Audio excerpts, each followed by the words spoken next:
Unit first के syllabus में देखें तो फर्स्ट टॉपिक है बायोडाइवर्सिटी, जो हम इकोलॉजी में पढ़ेंगे। उसके बाद नेक्स्ट टॉपिक है कंसेप्ट ऑफ स्पीशीज़।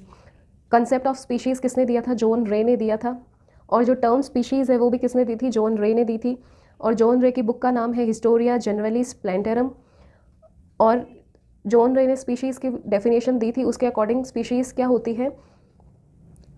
जो ऑर्गेनिज्म रिप्रोड्यूस कर सके सेक्सुअली, और सेक्सुअली रिप्रोडक्शन से जो ऑफस्प्रिंग प्रोड्यूस कर सके वो क्या होते हैं? They belong to same species. तो जॉन रे ने स्पीशीज़ की डेफिनेशन दी, उसके अकॉर्डिंग जो ऑर्गेनिज्म सेक्सुअली रिप्रोड्यूस कर सके और सेक्सुअल रिप्रोडक्शन से जो ऑफस्प्रिंग प्रोड्यूस कर सके वो सारे क्या है? सेम स्पीशीज़ को बिलोंग करते हैं। और जो भी जब भी इवोल्यूशन होता है तो इवोल्यूशन स्पीशीज़ लेवल पे वर्क करता है। और स्पीशीज़ क्या होती है? ये बेसिक यूनिट होती है क्लासिफिकेशन की। अभी अपन हायरार्की में देखेंगे तो अपन ने देखा जो कंसेप्ट ऑफ स्पीशीज़ है वो जॉन रे ने दिया था, और जो टर्म है वो भी जॉन रे ने दी थी। और इनका बुक का नाम है हिस्टोरिया जनरलिस प्लांटेरम। और इनकी डेफिनेशन के अकॉर्डिंग स्पीशीज़ वो ऑर्गेनिज्म होते हैं जो सेक्सुअली रिप्रोड्यूस कर सकते हैं और रिप्रोडक्शन से ऑफस्प्रिंग प्रोड्यूस कर सकते हैं। वो सब मेंबर सेम स्पीशीज़ को बिलोंग करते हैं। फिर स्पीशीज़, कंसेप्ट ऑफ स्पीशीज़, 3 तरह की कंसेप्ट ऑफ स्पीशीज़ दी हुई है। पहला है टैक्सोनॉमिक स्पीशीज़। इसमें स्पीशीज़ को रिकॉग्नाइज़ किया जाता है मॉर्फोलॉजिकल कैरेक्टर्स के बेसिस पे। नेक्स्ट कंसेप्ट है स्पीशीज़ का नॉमिनलिस्टिक स्पीशीज़, और इसमें स्पीशीज़ को मैन मेड आइडियाज़ बताया गया है। नेक्स्ट है बायोलॉजिकल स्पीशीज़ कंसेप्ट, जो कि बहुत इंपॉर्टेंट है और ये वाइडली यूज़ होता है। और ये कंसेप्ट किसने दिया था? मेयर ने दिया था।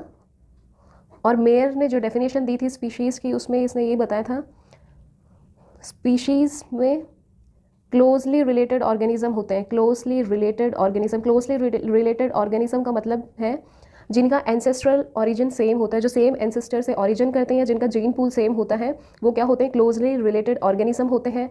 और जो इंटरब्रीड कर सकते हैं और जो फर्टाइल ऑफस्प्रिंग प्रोड्यूस कर सकते हैं। तो स्पीशीज़ की जो बेस्ट डेफिनेशन वो किसने दी थी? मेयर ने दी थी। और इसने बताया जो क्लोजली रिलेटेड ऑर्गेनिज्म होते हैं, जिनका सेम एंसेस्ट्रल ओरिजिन होता है, जिनका सेम जीन पूल होता है, जो इंटरब्रीड कर सकते हैं, और जो ऑर्गेनिज्म और इंटरब्रीडिंग से जो ऑफस्प्रिंग प्रोड्यूस करे, और जो ऑफस्प्रिंग प्रोड्यूस हो वो भी क्या हो? फर्टाइल हो, जो कि फर्दर क्या कर सके? रिप्रोड्यूस कर सके। तो ये 3 टर्म याद रखना स्पीशीज़ में, क्लोजली रिलेटेड ऑर्गेनिज्म, इंटरब्रीड कर सके और फर्टाइल ऑफस्प्रिंग प्रोड्यूस कर सके। तो ये बायोलॉजिकल स्पीशीज़ कंसेप्ट किसने दिया था? मेयर ने दिया था। और इसमें क्या है? कुछ एक्सेप्शन है, जैसे म्यूल है। म्यूल क्या होता है? मेल डंकी का जब क्रॉस करवाया जाता है फीमेल हॉर्स से, तब क्या बनता है? म्यूल बनता है। और ये क्या है? स्टेराइल है। इस ये स्पीशीज़ के कुछ एक्सेप्शन है जो कि इंपॉर्टेंट है, जैसे म्यूल में यहाँ पे जो मेल होता है वो डंकी होता है और फीमेल क्या है? हॉर्स है। और ये क्या होते हैं? स्टेराइल होते हैं। जबकि अपन ने स्पीशीज़ में क्या देखा था? जो ऑफस्प्रिंग प्रोड्यूस होती है वो फर्टाइल होनी चाहिए, बट यहाँ पे जो ऑफस्प्रिंग प्रोड्यूस हो रही है वो क्या है? स्टेराइल है।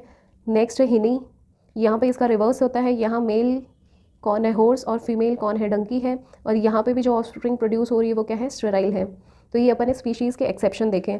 तो कंसेप्ट ऑफ स्पीशीज़ 3 तरह के होते हैं। टैक्सोनॉमिक स्पीशीज़, जिसमें अपन मॉर्फोलॉजिकल कैरेक्टर्स के बेसिस पे स्पीशीज़ को रिकॉग्नाइज करेंगे। फिर नॉमिनलिस्टिक स्पीशीज़, ये मैन मेड आइडियाज़ होते हैं। बायोलॉजिकल स्पीशीज़ कंसेप्ट ये मेयर ने दिया था।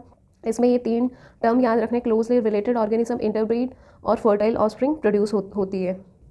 नेक्स्ट टॉपिक है टैक्सोनॉमिकल हायरार्की। टैक्सॉन क्या होती है? टैक्सोनॉमिक कैटेगरीज होती हैं और इनको अपन कैसे क्लासीफाई करते हैं? सबसे पहले क्या होता है? किंगडम होता है। किंगडम के बाद में क्या होता है? फाइलम होता है। फाइलम के बाद में क्लास होती है। क्लास के बाद ऑर्डर होती है। ऑर्डर के बाद फैमिली होती है। फैमिली के बाद जीनस होता है और जीनस के बाद स्पीशीज़ होती है। इसकी एक ट्रिक है, ट्रिक से याद कर लेना। कीप पॉट क्लीन और फैमिली गेट सिक। के से किंगडम हो जाएगा, पी से फाइलम, सी से क्लास, ओ से ऑर्डर, एफ से फैमिली, जी से जीनस, एस से स्पीशीज़। की पॉट क्लीन और फैमिली गेट सिक, ये हो गई इसके ट्रिक। तो टैक्सॉन क्या होती है? अपन किंगडम से स्पीशीज़ को कैटेगरी वाइज क्लासीफाई करते हैं और एक हायरार्कियल ऑर्डर में रखते हैं। वो क्या होते हैं? टैक्सोनॉमिक हायरार्की होती है। और इसमें क्या होता है? जो लार्जेस्ट कैटेगरी होगी वो क्या है? किंगडम है। और जो स्मॉलेस्ट कैटेगरी होगी वो क्या है? स्पीशीज़ कैटेगरी है। तो अपन छोटे से बड़े की तरफ जाते हैं, असेंडिंग ऑर्डर में जाएंगे तो स्पीशीज़ सबसे पहले आएगी, स्पीशीज़ से किंगडम की तरफ मूव करेंगे अपन। तो जो लार्जेस्ट कैटेगरी होती है वो है किंगडम और स्मॉलेस्ट कैटेगरी यहाँ है वो है स्पीशीज़। बहुत सारी स्पीशीज़ मिलके जीनस बनाएगी, बहुत सारी जीनस मिलके फैमिली बनाएगी, बहुत सारी फैमिली मिलके ऑर्डर बनाएंगे, बहुत सारे ऑर्डर मिलके क्लास बनाएंगे, बहुत सारे क्लास मिलके फाइलम बनाएंगे और बहुत सारे फाइलम मिलके किंगडम बनाएंगे। और यहाँ पे स्पीशीज़ जो होती है स्मॉलेस्ट कैटेगरी होती है, यहाँ पे इस लेवल पे जो सिमिलरिटीज़ होती हैं वो क्या होती है, ज़्यादा होती हैं। तो अपन स्पीशीज़ से किंगडम की तरफ जाते हैं तो जो सिमिलरिटीज़ होती हैं वो क्या होती हैं, कम होती जाती हैं। स्पीशीज़ में ज़्यादा सिमिलरिटी है, उससे कम सिमिलरिटीज़ जीनस में है, उससे कम फैमिली में है, उससे कम ऑर्डर में है, उससे कम क्लास में है, उससे कम फाइलम में है, और सबसे कम सिमिलरिटीज़ अपन देखें तो किंगडम में है। आपको क्वेश्चन इससे उल्टा भी पूछ सकते हैं कि मोस्ट डाइवर्स कैटेगरी कौन सी है, जिसमें सबसे ज़्यादा डाइवर्सिटी है। तो सिमिलरिटी का ऑपोजिट क्या हुआ, डाइवर्सिटी। तो सबसे ज़्यादा डाइवर्सिटी कहाँ है, किंगडम कैटेगरी में है। और सबसे ज़्यादा सिमिलरिटी किसके पास है, स्पीशीज़। तो किंगडम से स्पीशीज़ की तरफ अपन मूव करते हैं तो दो चेंजेस होते हैं। एक तो क्या होता है, ये साइज़ डिक्रीज़ होता है, साइज़ डिक्रीज़ होने के साथ साथ क्या होती है, डाइवर्सिटी डिक्रीज़ होती है। डाइवर्सिटी डिक्रीज़ होगी मतलब सिमिलरिटी बढ़ेगी। और स्पीशीज़ में क्या होते हैं, क्लोजली रिलेटेड ऑर्गेनिज्म होते हैं। ये बहुत इंपॉर्टेंट है। जो unit first and unit second है वो पूरे सिलेबस की बहुत इंपॉर्टेंट यूनिट है। जब 2011 का पेपर हुआ था तो 200 में से 50 क्वेश्चन यूनिट फर्स्ट कॉर्डेट और नॉन कॉर्डेट में से ही पूछे गए थे। और ये बहुत सिंपल है, इसमें ज़्यादा कुछ डिफिकल्ट नहीं है। तो ये ध्यान रखना, जो स्पीशीज़ है वो स्मॉलेस्ट कैटेगरी और सबसे ज़्यादा सिमिलरिटीज़ हैं वो स्पीशीज़ में ही होंगी। और 3 और नई कैटेगरीज ऐड की गई, जो न्यूली टैक्सोनॉमिकल हायरार्की में जो 3 कैटेगरीज ऐड की गई हैं वो हैं किंगडम, फाइला और फैमिली। अपन ने देखा था लीनियस ने क्या किया था, 5 कैटेगरीज को ऐड किया था, जिसमें वैरायटी को हटा के 4 कैटेगरी थी, तो 4 और 3 ये 7 कैटेगरी हो गई। तो लीनियस ने वो 4 कैटेगरी दी थी, उसके बाद में नई कैटेगरी कौन कौन सी ऐड की थी, किंगडम, फाइला और फैमिली को ऐड किया था। बाकी वो चारों लीनियस ने दी थी।